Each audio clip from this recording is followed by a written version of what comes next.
ಸಂಘಟನೆಕಾರ ಸುರೇಶ್ ಬಿಟ್ಟು ಕರ್ನಾಟಕ ಬೀದಿ ಬೀದಿ ವ್ಯಾಪಾರ ಒಕ್ಕೂಟದ ರಾಜ್ಯಾಧ್ಯಕ್ಷ. ನೀವು ಕೇಳ್ತಾ ಇದ್ದೀರಾ ಯಾರ ಕಾರಣ ಅಡ್ಡ ಆಗ್ತಾ ಇದಾರೆ ಅಂತ. ನೀವು ಕೇಳಿ ಸತ್ಯ, ನೀವು ಹೇಳಿದ್ದು ಸತ್ಯ ಸರ್. ಕಾಂಗ್ರೆಸ್ ಅಧ್ಯಕ್ಷರೇ ಅಡ್ಡ ಆಗ್ತಾ ಇರೋದು. ಐಡಿ ಕಾರ್ಡ್ ನ ನಿಲ್ಸಿ ಲೆಟರ್ ಕೊಟ್ಟಿದ್ದವ್ರೇನೆ. ಹೌದು, ಅದಲ್ಲದೆ ಬೀದಿ ವ್ಯಾಪಾರಿಗಳನ್ನ Malleshwaram 7th class 8th class ಸಬ್ಗಿಯರನ್ನ ಕ್ಲೀನ್ ಮಾಡಿ ಅಂತೇಳಿ ಸ್ಟೇಷನ್ ಕಂಪ್ಲೇಂಟ್ ಕೊಟ್ಟಿರೋದು ಅವರೇನೆ. ಅದಕ್ಕೆ ಕಂಪ್ಲೇಂಟ್ ಕೊಟ್ಟಿರೋದಕ್ಕೆ ಕಾಪಿ ಇದೆ. ಹೌದು, ಕಾಂಗ್ರೆಸ್ ಅಧ್ಯಕ್ಷ ಮಾಡ್ತಾ ಇರೋದು. ಈ ಲೆಟರ್ ಅಲ್ಲೇ ಇದೆ. ನಾವು ಕಂಪ್ಲೇಂಟ್ ಕೊಟ್ಟಿದೀವಿ, ಬಿಬಿಎಂಪಿ ತೆರವುಗೊಳಿಸಿ ಅಂತ ಹೇಳಿ ಕೊಟ್ಟಿದ್ದಾರೆ ಬಿಬಿಎಂಪಿಗೆ. ಇಲ್ಲಿ ಏನಾಗ್ತಿದೆ ಅಂದ್ರೆ ಬೀದಿ ವ್ಯಾಪಾರಿಗಳಿಗೆ ಐಡಿ ಕಾರ್ಡ್ ಕೊಡ್ಬೇಕು. 27,000 ಜನ ಸರ್ವೆ ಮಾಡಿದ್ದಾರೆ. 1 ಲಕ್ಷ ಜನ ಬೆಂಗಳೂರಲ್ಲಿ ವ್ಯಾಪಾರ ಮಾಡ್ತಾ ಇದ್ದಾರೆ.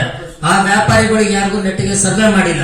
ಸರ್ವೆ ಮಾಡಿ ಅಂತ ನಾವು ಎಷ್ಟೋ ಮನವಿ ಕೊಟ್ಟಿದೀವಿ, ಮುಖ್ಯಮಂತ್ರಿಗಳಿಗೂ ಕೊಟ್ಟಿದೀವಿ, ಉಪಮುಖ್ಯಮಂತ್ರಿಗಳು ಕೊಟ್ಟಿದೀವಿ. ಇವತ್ತವರೆಗೂ ಯಾವ್ದು ಕೆಲಸ ಆಗಿಲ್ಲ. ಬೆಂಗಳೂರಲ್ಲಿ ನಡೀತಾ ಇರೋದು ಬರೀ ದಂಧೆ ನಡೀತಾ ಇದೆ. ಎಲ್ಲಾ ವ್ಯಾಪಾರಿಗಳಿಗೂ ತೊಂದರೆ ಕೊಡ್ತಾ ಇದ್ದಾರೆ. ಕಲೆಕ್ಷನ್ ರೋಲ್ ಕಾಲ್ ನಡೀತಾ ಇದೆ. ಇದು ನಿಲ್ಬೇಕು. ಬೀದಿ ವ್ಯಾಪಾರಿಗಳು ಹೊಟ್ಟೆ ಪಾಡಿಗೋಸ್ಕರ ಬರ್ತಾರೆ ಹೊರತು ಬೇರೆ ಏನಕ್ಕೋಸ್ಕರ ಬರಲ್ಲ. ಹೆಂಡತಿ ಮಕ್ಕಳನ್ನ ಸಾಕೋದಕ್ಕೆ, ಮಕ್ಕಳಿಗೆ ಎಜುಕೇಶನ್ ಕೊಡ್ಸಕ್ಕೆ, ಜೀವನ ಮಾಡಕ್ ಬಂದಿದ್ದಾರೆ. ಫುಟ್ಪಾತ್ ಅಕ್ವೈರ್ ಮಾಡ್ಕೊಂಡ್ರು ಅಲ್ಲ ಸರ್. ಅವರು ತಾತ ಮುತ್ತಾತನ ಕಾಲದಿಂದನೂ ವ್ಯಾಪಾರ ಮಾಡ್ಕೊಂಡು ಫುಟ್ಪಾತ್ ಜೀವನ ಮಾಡಿದ್ದಾರೆ. ಬೆಂಗಳೂರು ಬೆಳೆದಂಗೆ ಫುಟ್ಪಾತ್ ಬಂದಿದೆ ಅಷ್ಟೇ, ವ್ಯಾಪಾರ ಮಾಡ್ತಿದ್ದಾರೆ ಅವರು. ಅದನ್ನ ಬಿಟ್ಟು ಫುಟ್ಪಾತ್ ಯಾರು ಅತಿಕ್ರಮಣ ಮಾಡ್ಕೊಂಡಿಲ್ಲ, ಅವ್ರು ಯಾವ್ದು ಇದು ಮಾಡಿಲ್ಲ. ಅವ್ರಿಗೆ ಬೇಕಾಗಿರೋದೇನು 2014 ಆಕ್ಟ್ ಕಾನೂನು ಏನಿದೆ, ಆ ಕಾನೂನು ಆಕ್ಟ್ ನ ಎಕ್ಸ್ಪೋಸ್ ಮಾಡಿ ಅದ್ರಲ್ಲಿ ಕೆಲಸ ಮಾಡಿ ಎಲ್ಲ ಬೀದಿ ವ್ಯಾಪಾರಿಗಳಿಗೆ ಏನೇನು ಸಿಗ್ಬೇಕು ಸವಲತ್ತು ಎಲ್ಲ ಕೊಡಿ. ಯಾಕೆ ಬೀದಿಗೆ ಇರ್ತಾರೆ ಅವರು? ಆಕ್ಟ್ ಅಲ್ಲಿ ಇದೆ, ಎಲ್ಲ ಕ್ಲಿಯರ್ ಆಗಿದೆ. ಟೌನ್ ಲ್ಯಾಂಡಿಂಗ್ ಕಮಿಟಿಯಿಂದಾನೇ ತೀರ್ಮಾನ ಆಗಬೇಕು ಅಂತಿದೆ. ಟೌನ್ ಲ್ಯಾಂಡಿಂಗ್ ಕಮಿಟಿಯಲ್ಲಿ ಏನ್ ತೀರ್ಮಾನ ಆದ್ರೂ ಯಾವುದೇ ಅಧಿಕಾರಿಗಳು ಕೆಲಸ ಮಾಡ್ತಾ ಇಲ್ಲ. ಅದನ್ನ ಇಂಪ್ಲಿಮೆಂಟ್ ಮಾಡ್ತಾರೆ. ಇಂಪ್ಲಿಮೆಂಟ್ ಮಾಡಿ ಸಿಗುವಂತ ಎಲ್ಲ ಸೌಲಭ್ಯಗಳನ್ನ ಹಿಂದಿನ ನಮ್ಮ ಅಧ್ಯಕ್ಷರಿಗೆ ಹಾಲಿ ಕೆಪಿಸಿಸಿ ಅಧ್ಯಕ್ಷರು ಅವರು ಅಡ್ಡಿಪಡಿಸಿದ್ದಾರೆ ಸರ್. ಯಾರ ಅವ್ರ ಹೆಸರೇನು ಹೇಳ್ಬಿಡಿ. ಕೆಪಿಸಿಸಿ ಘಟಕದ ಅಧ್ಯಕ್ಷರು ಅಂತ ಹೇಳ್ತಾ ಇದ್ರು. ಅಲ್ಲ, ನಿಮ್ ಬಾಯಲ್ಲಿ ಹೇಳ್ಬಿಡಿ, ಹೆಸರು ಹೇಳ್ಬಿಡಿ. ರಂಗಸ್ವಾಮಿ ಅಂತ ಹೇಳಿ ಸರ್.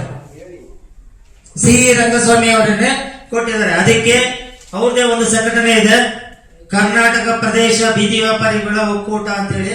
ಅದರಲ್ಲಿ ಅವ್ರು ರಾಜ್ಯಾಧ್ಯಕ್ಷರು ಅಂತ ತೋರಿಸ್ಕೊಂಡಿದ್ದಾರೆ. ಸೊ ಅದರಿಂದ ಲೆಟರ್ ಕೊಟ್ಟು ನಿಲ್ಸಿದ್ದಾರೆ. ಇಲ್ಲಿ ಪ್ರಾಬ್ಲಮ್ ಏನಂದ್ರೆ ಬೀದಿ ವ್ಯಾಪಾರಿಗಳಿಗೆ ಅನ್ನ ಕೊಡ್ಬೇಕಾದ್ರೆ ಕರ್ನಾಟಕ ಕೊಟ್ಟಿದ್ದಾರೆ. ಫಸ್ಟ್ ಅನ್ನ ಕೊಡ್ಸೋ ಕೆಲಸ ಮಾಡಿ ಸರ್ ಎಲ್ಲರೂ. ನಮಗೆ ರಾಜಕೀಯ ಬೇಡ. ಬೀದಿ ವ್ಯಾಪಾರಿಗಳು ವ್ಯಾಪಾರ ಮಾಡ್ಕೊಂಡು ಹೆಂಡತಿ ಮಕ್ಳು ಸಾಕಿದ್ರೆ ಅದೇ ದೊಡ್ಡ ವಿಷಯ. ನಮ್ಗೆ ಯಾಕೆ ಸರ್ ರಾಜಕೀಯ? ರಾಜಕೀಯ ಮಾಡೋರು ಮಾಡ್ಕೊಳ್ಳಿ, ನಮಗ್ ಬೇಡ. ನಾವು ರಾಜಕೀಯಕ್ಕೆ ಹೋಗೋದು ಇಲ್ಲ, ನಮ್ಗೆ ರಾಜಕೀಯ ಬೇಡ. ಯಾವುದೇ ಪಕ್ಷ ಬರಲಿ, ಬೀದಿ ವ್ಯಾಪಾರಿಗಳಿಗೆ ಏನ್ ಸಿಗ್ಬೇಕು ಅದನ್ನ ಕೊಡ್ಬೇಕು. ಬೀದಿ ವ್ಯಾಪಾರಿಗಳನ್ನ ಇಂಪ್ಲಿಮೆಂಟ್ ಮಾಡಬೇಕು. ಸರ್ಕಾರ ಜೊತೆ ಬೀದಿ ವ್ಯಾಪಾರಿಗಳು ಜೀವನ ಕಟ್ಕೊಂಡು ಮುಂದಕ್ಕೆ ಹೋಗ್ಬೇಕು.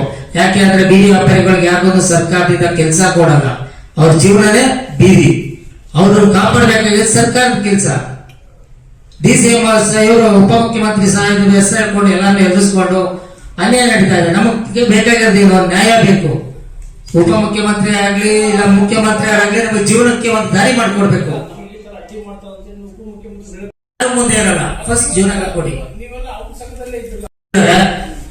ಅವ್ರವ್ರದೇ ಸಂಘಟನೆ ಕಟ್ಕೊಂಡಿದ್ದಾರೆ. ಜನಕ್ಕೆ ಒಳ್ಳೆ ಕೆಲಸ ಮಾಡ್ತಿದ್ದಾರೆ. ಎಲ್ಲರೂ ಕೆಟ್ಟ ಕೆಲಸ ಮಾಡ್ತಾರೆ ಒಬ್ರೆ.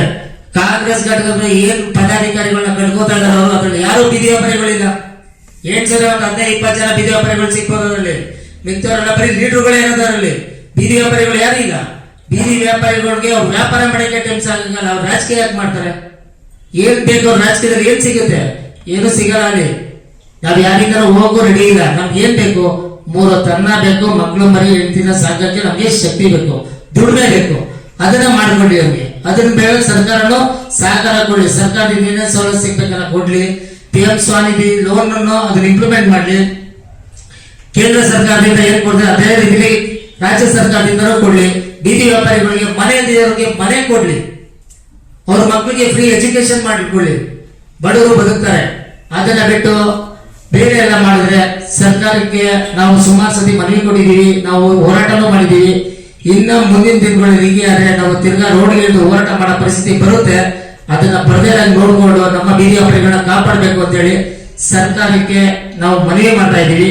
ಮತ್ತು ಎಲ್ಲೆಲ್ಲಿ ಬೀದಿ ವ್ಯಾಪಾರಿಗಳಿಗೆ ತುಂಬಾ ರೋಲ್ ಕಾಲ್ ಎಲ್ಲ ನಡೀತಾ ಇದೆ, ಎಲ್ಲೇ ತೊಂದರೆ ಆಗ್ತಿದೆ ಅದನ್ನ ನಿಲ್ಲಿಸಬೇಕು ಅಂತ ಸರ್ಕಾರನ ಒತ್ತಾಯ ಮಾಡ್ತಾ ಇದ್ದೀವಿ ನಾವು ನಮ್ಮ ಸಂಘಟನೆ.